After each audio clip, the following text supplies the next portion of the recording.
Miss Rowe, how much do you make how much you make a year? I make 65. 65,000 a year. And doing what again? I work for insurance. Insurance. And insurance, yeah, this But costs I'm somebody trying to else. beg a baller. All right, so before I do anything else, quick question, because I almost forgot. So who pays the health insurance for this child? I do. Okay, both of y'all can't say that at the same time. So I'm the mom. I pay. It comes out of my check, $350. I love my baby. if you know, all you've been talking about is pork chops. You know, Welcome back to Judge Bench, where justice slices through the noise and holds people accountable. If you're just tuning in, be sure to hit that subscribe button and give this video a thumbs up so we can keep bringing you real courtroom drama like this unforgettable Campbell case. When we left off, Judge Brian D. Woodard had heard enough excuses to last a lifetime. Kelly Campbell laid out her case for why her cousin, Roe, was unfit, detailing scorching heat, cracked windows, instant noodles, and the all-important pork chop plot.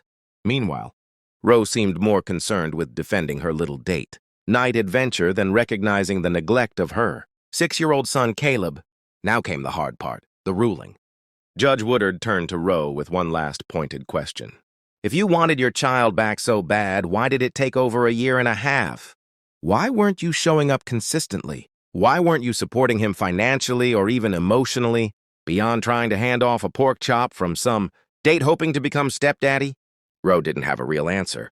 I can tell you probably been eating a lot of pork chops. Yes, but can you do what? She says she loves her baby. Yeah. The only time she comes around is December the 31st to get his social so she can file him on the taxes. She's trying to get a come up.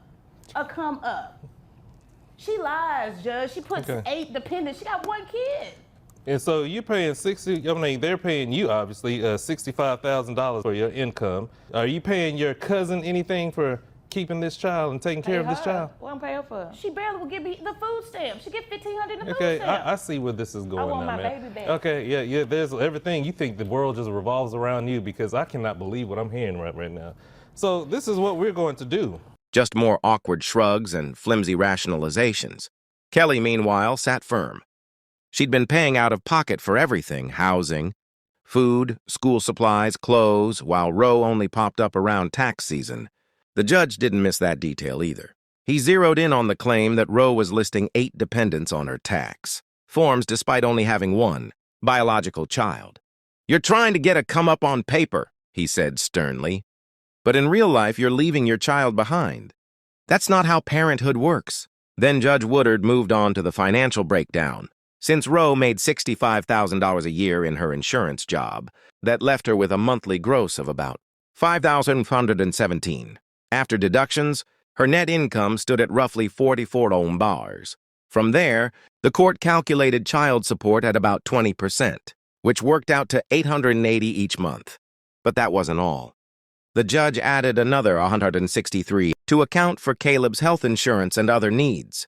When it was all totaled up, Roe was ordered to pay $1,043 a month in child support. Flat. No games. No excuses. Roe's face dropped. And it's obviously that, yeah, you are going to be paying something. I mean, you make $65,000 a year. Barely. Okay, so how long have you had the child? What's his name? Caleb? Caleb, correct.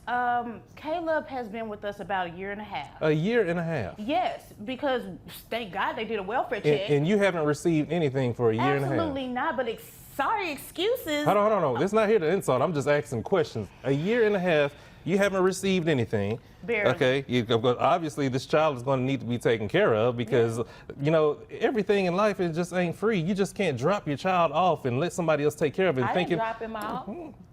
Maybe she thought she could charm her way through the case with laughter and playful banter. But the courtroom isn't Perry's Steakhouse, and Judge Woodard wasn't about to be swayed by jokes or empty smiles. He made it clear, if you really wanted your child back, you would have done the work. You would have created a stable home, especially given your income. Instead, your cousin's been providing everything while you're out chasing relationships. So you will pay, you will contribute, because that's your responsibility. The judge's closing remarks drove the lesson home for anyone listening. Parenting isn't a seasonal obligation, something you do in December when tax benefits come around. It's a full-time, all-consuming role that demands sacrifice, maturity, and above all, love expressed through consistent action.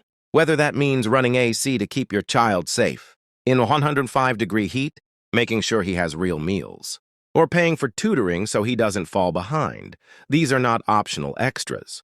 They're the bare minimum a parent should provide. As for custody, Kelly would maintain primary care. The judge decided that uprooting Caleb now would do more harm than good. He'd already been through enough instability.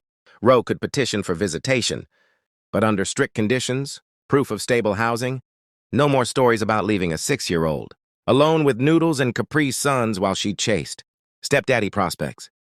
With that, Judge... You make $65,000 a year, okay?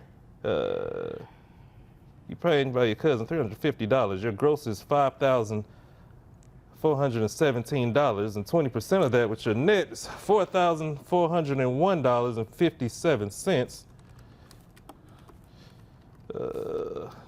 Your high rim, 100 plus. We're gonna add that $163 to it. So yes, you're going to pay. Okay, and the thing is, you're going to pay $1,043 flat. Nothing more, nothing less. Woodard wrapped up the case, banging his gavel not just on a decision but on a wake-up call. He told Roe plainly, "This is a journey. It's not over. But if you want to be taken seriously as a mother, you're going to have to prove it, month by month, payment by payment, visit by visit. That's the only way this changes." And with that, another unforgettable day at Judge Bench came to a close. We hope this case makes you reflect on what real parenting looks like. It's not about chasing luxury dinners or ducking responsibilities. It's about putting your child first, every single time, even when it's hard.